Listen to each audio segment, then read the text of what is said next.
Salve, salve pessoal, Guilherme Neto aqui gravando um vídeo hoje falando sobre carreira, mais especificamente sobre transição de carreira. E o que me levou a gravar esse vídeo foi uma enquete que eu fiz recentemente no Instagram, onde eu perguntava se não existisse dinheiro, se você tivesse dinheiro limitado, se dinheiro não fosse importante para a sua sobrevivência, você continuaria exercendo a sua profissão atual?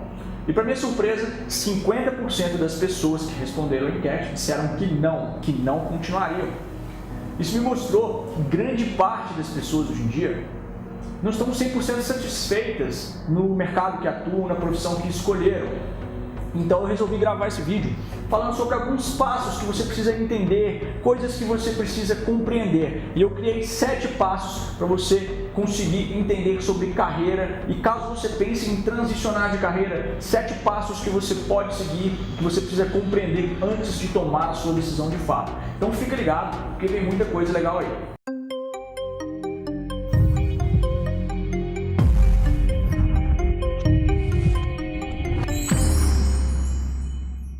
Então, muito bem, o primeiro ponto que a gente tem que entender é com relação ao nosso sistema. Como as coisas funcionam hoje em dia? Na maioria das vezes, as pessoas estudam até uma determinada idade, se formam no colégio, no ensino médio, então são quase que obrigadas a pular dentro de um rio. É o que eu chamo de rio. É como se quando a gente fizesse 17 para 18 anos, a gente fosse obrigado a escolher um rio para a gente entrar e esse rio vai levar para o nosso objetivo, que é o nosso oceano, ok? Então, o primeiro ponto é a nossa idade.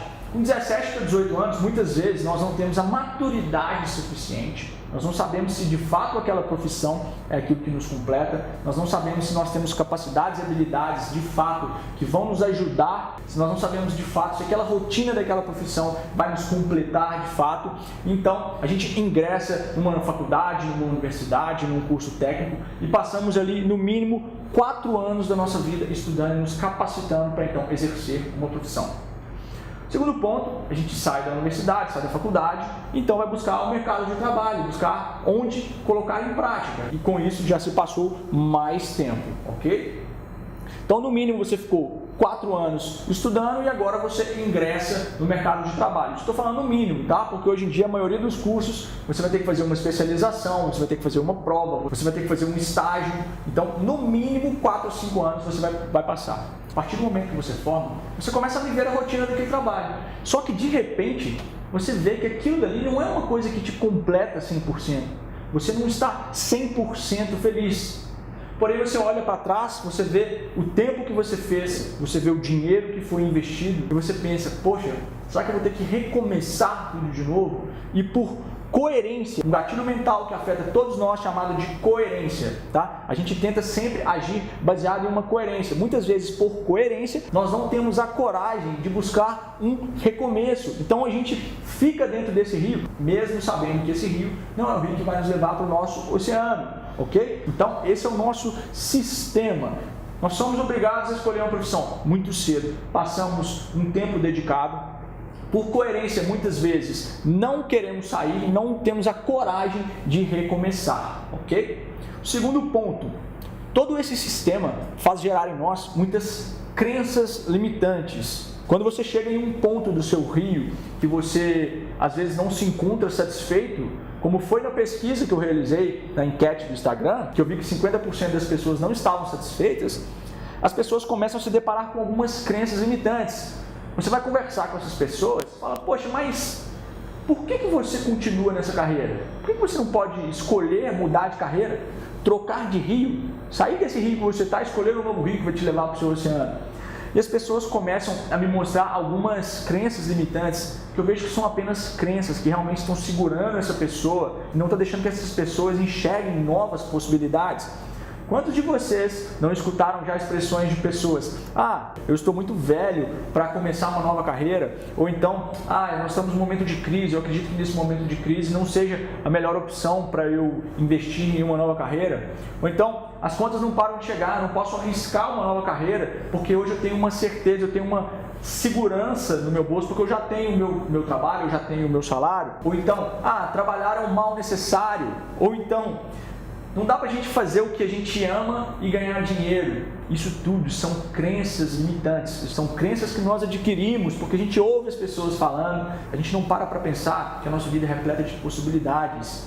Walt Disney fundou o império que fundou após os 50 anos de idade.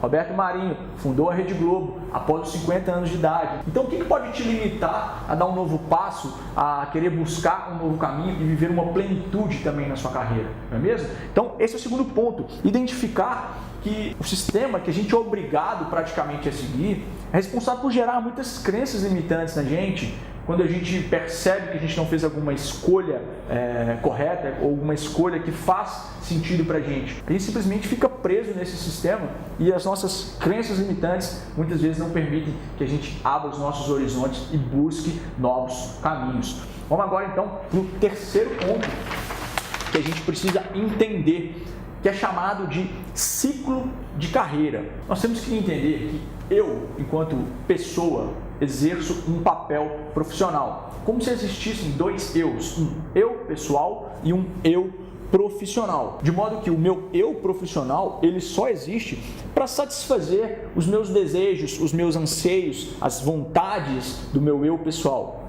E da mesma forma, o meu eu pessoal ele precisa estar capacitado para que o meu eu profissional possa deslanchar, para que ele possa se sobressair no mercado de trabalho. Então existe uma dependência entre os meus dois papéis, os meus dois eus, o meu eu pessoal e o meu eu profissional. Quando eu começo a enxergar que existe essa diferenciação, eu começo a ver que tanto o meu eu pessoal quanto o meu eu profissional precisam ser protagonistas, precisam ser independentes. Aquilo que o meu eu pessoal realizar vai impactar no meu eu profissional, e aquilo que o meu eu profissional realizar vai impactar diretamente nos resultados do meu eu pessoal. E surge aí então o conceito de protagonismo de carreira, que é você tomar as rédeas da sua carreira. É muito importante esse conceito, porque quando você está lidando com pessoas que estão trabalhando dentro de alguma organização, que estão inseridas em algum mercado, muitas vezes essas pessoas elas se enxergam como funcionários. Digamos que você trabalha numa empresa, ok? Você se enxerga muitas vezes como um funcionário, e essa não é a forma correta de você se enxergar. Você tem que se enxergar como um fornecedor. Você é um fornecedor de um serviço. E você vai ser remunerado à medida em que o seu serviço tiver um diferencial em relação ao serviço que os seus concorrentes estão oferecendo. Você vai ter bons resultados no seu eu profissional na medida em que você começar a oferecer benefícios, oferecer vantagens para o seu cliente, que é a sua empresa ou que é o seu mercado. A partir daí você começa a se tornar protagonista da sua carreira. E isso é muito importante, porque eu vejo que muitas pessoas não investem em si, ficam esperando que a empresa invista nela, ficam esperando as coisas acontecerem para então tomarem atitudes em sua vida. E isso é muito triste, porque hoje em dia o mercado está cada vez mais competitivo. Se você não correr atrás, certamente você vai ficar defasado e o seu eu profissional não vai conseguir suprir as necessidades do seu eu pessoal e vice-versa. Se você não se desenvolver enquanto pessoa, certamente o seu eu profissional vai ficar comprometido. Então, esse é o terceiro passo do ciclo de carreira, entender que existe o eu pessoal, o eu profissional, eles são correlacionados. Se eu quiser me sobressair no meu mercado de trabalho, eu tenho que ter um protagonismo na minha vida, deixar de lado o vitimismo, parar de reclamar porque que as coisas não acontecem e começar a traçar ações, traçar estratégias para alcançar os meus objetivos. Falando em objetivos, a gente vai para o quarto ponto, o quarto passo que você precisa compreender, que tem a ver com propósito. Você tem um propósito muito bem definido? Você sabe para onde você está indo, onde você quer chegar? Quando eu faço essa pergunta, é que eu vejo que as pessoas estão perdidas. As pessoas não têm um propósito, elas não sabem para onde elas estão indo. Elas simplesmente têm a síndrome do deixa a vida me levar. Estão no mercado, mas não sabem o propósito. E eu vou te falar um pouco mais sobre propósito. Existem dois tipos de propósito. Um propósito micro e um propósito macro. O propósito micro tem a ver comigo. Aquilo que eu quero alcançar, aquilo que eu, Guilherme, quero conquistar profissionalmente, onde eu quero chegar. Isso tem que ser muito claro, isso tem que ser evidente na sua carreira. Você precisa ter isso muito bem definido, porque se você não tem uma meta, um objetivo, mais uma vez, você não sabe para onde você está indo. E é necessário que você tenha também um propósito macro. Aqui eu estou falando de nós, aqui eu estou falando do mundo, contribuição para o seu meio, para a sua família, contribuição para a sua sociedade, onde você quer chegar enquanto pessoa, como você quer contribuir para o seu meio. É muito importante que não só o seu propósito micro seja estabelecido, mas que o seu propósito macro também seja estabelecido. Qual é o seu legado? No dia que você não estiver mais aqui, como você quer ser lembrado? Você quer ser lembrado por uma pessoa que realizou quais feitos? Como você contribuiu para o crescimento de outras pessoas, para o crescimento do seu meio? Então, essa é a definição de propósito. Quando você tem isso muito claro, muito definido, a sua carreira começa a mudar, porque as suas ações, as suas atitudes começam a caminhar para o mesmo sentido, começam a caminhar para o mesmo rumo. E isso é fundamental para um gerenciamento de carreira. Falando em gerenciamento de carreira, eu vou te levar então para o quinto passo. O quinto passo, você vai começar a traçar estratégias para alcançar aquilo que você quer alcançar. E nós vamos chamar o quinto passo de avaliar o cenário. Nós vamos ter que identificar dois fatores muito importantes. O primeiro fator nós vamos chamar de capacidades e habilidades, e o segundo fator nós vamos chamar de pessoas. Quando eu falo de capacidades e habilidades, eu estou te perguntando no que você é bom, no que você é referência, ou no que você precisa melhorar, no que você precisa se desenvolver para conseguir alcançar o seu propósito, tanto micro quanto macro. O que você precisa desenvolver, o que você precisa aprender, onde você precisa melhorar, o que você precisa fazer para que as suas capacidades e habilidades possam ser alavancadas em prol daquilo que você quer alcançar. E também tem a ver com flow, estado de fluxo. O que você faz que te faz perder o senso de tempo? Aquilo que você começa a fazer 7 horas da manhã e quando dá 3, 4 horas da tarde você esqueceu de almoçar porque você está tão compenetrado, você está num estado de flow tão profundo que você vê que isso te completa, que isso que te move. Quais são as atividades, quais são as tarefas que te deixam nesse estado de fluxo? Isso aqui é fundamental que você consiga avaliar, identificar quais são as tarefas, as atividades, as habilidades que você precisa desenvolver para te deixar nesse estado de fluxo. E agora falando de pessoas. Quem são as pessoas que estão no seu meio, que são capazes de te influenciar, que são capazes de facilitar o seu objetivo? Pessoas, elas podem ser facilitadoras ou elas podem ser bloqueadoras dos seus objetivos. Ah, mas como assim? Digamos que você queira transicionar de carreira, que você queira mudar de empresa, por exemplo, e você está concorrendo a uma vaga em uma multinacional que você vai precisar, durante a semana, viajar constantemente, retornar para casa somente nos finais de semana. Só que você é uma pessoa casada e tem 2 filhos. Nesse ponto, será que a sua esposa ela vai ser uma bloqueadora ou será que ela vai ser uma facilitadora? Levando em consideração que as responsabilidades dela irão aumentar muito, as obrigações dela irão aumentar muito com relação a filhos, porque ela também trabalha, ela também tem a rotina dela. Como será que isso vai ser visto? Então é necessário que você faça esse mapeamento de pessoas. Quem são as pessoas que facilitam, quem são as pessoas que bloqueiam, as pessoas que podem influenciar positiva ou negativamente. O que essas pessoas ganham e perdem com o seu crescimento ou não. Nesse caso, com a sua esposa. O que a sua esposa perde, o que a sua esposa ganha. Todas as pessoas do nosso ciclo, os nossos pares, ou seja, os nossos colegas, são influenciadores. Os nossos pais, familiares, vizinhos, amigos, todas essas pessoas são pessoas que influenciam ou não, são pessoas que facilitam ou não. Então é necessário que você mapeie, que você avalie o cenário para saber de forma estratégica como lidar com cada uma dessas situações. A partir do momento que você avaliou o cenário, definiu as suas capacidades e habilidades, aquilo que te deixa em estado de flow, identificou quais são as pessoas que compõem o seu meio, que podem facilitar ou bloquear os seus objetivos, nós vamos então para o 6º passo. O 6º passo agora, nós vamos planejar. Agora você vai ter que identificar o que você vai precisar de recursos. Recursos podem ser financeiros, materiais, intelectuais ou humanos. Digamos que você queira transicionar de carreira e você queira empreender, você quer montar um negócio próprio, ok? Por quanto tempo você vai precisar ter dinheiro guardado para suprir as suas necessidades, as necessidades da sua família? É necessário que você tenha isso muito claro. Digamos que você vai montar um escritório, você vai virar um prestador de serviço. Ok, você vai precisar ter um escritório, o que você vai precisar ter de materiais, de recursos materiais, de computadores, de imóveis, recursos intelectuais. Digamos que você você queira transicionar de carreira e ir para um cargo superior em uma outra empresa, o que você vai precisar desenvolver de recursos intelectuais, ok?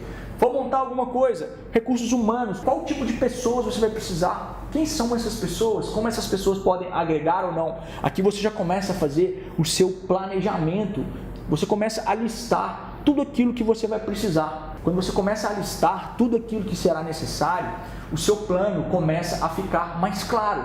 Isso pode te possibilitar ação, que é o 7º passo. Se você chegou até aqui, certamente você tem muitas tarefas a serem cumpridas e muitos projetos para serem elaborados. Agora cabe a você identificar quais são de curto prazo, quais são de médio prazo e quais são de longo prazo e começar a criar uma linha do tempo de ação.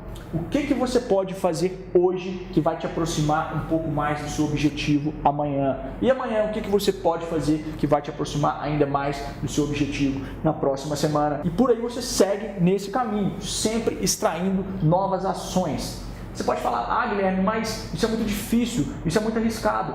Um grande conselho que eu dou para muitos dos meus clientes de coaching de carreira é o seguinte: comece a traçar pequenas ações, pequenos passos que você possa desenvolver ainda na sua profissão atual. O que você pode fazer nos finais de semana? O que você pode fazer após o seu horário de trabalho? O que você pode fazer em intervalos de almoço que vão te aproximar ainda mais? Comece a dar pequenos passos. É um passo de cada vez. É transição de carreira. Não é chutar o balde. Entende? Existe uma grande diferença. Você está transicionando. Quando você começa a traçar as suas ações, quando você faz o seu planejamento, você consegue identificar quais são os próximos passos, qual o próximo nível e pensar que são etapas a serem cumpridas. E quando você menos perceber, você vai ver que no período de um ano você já vai ter se aproximado muito do seu objetivo final, daquilo que você quer alcançar. Porque um conjunto de pequenas ações, um conjunto de tarefas gera grandes projetos, ok?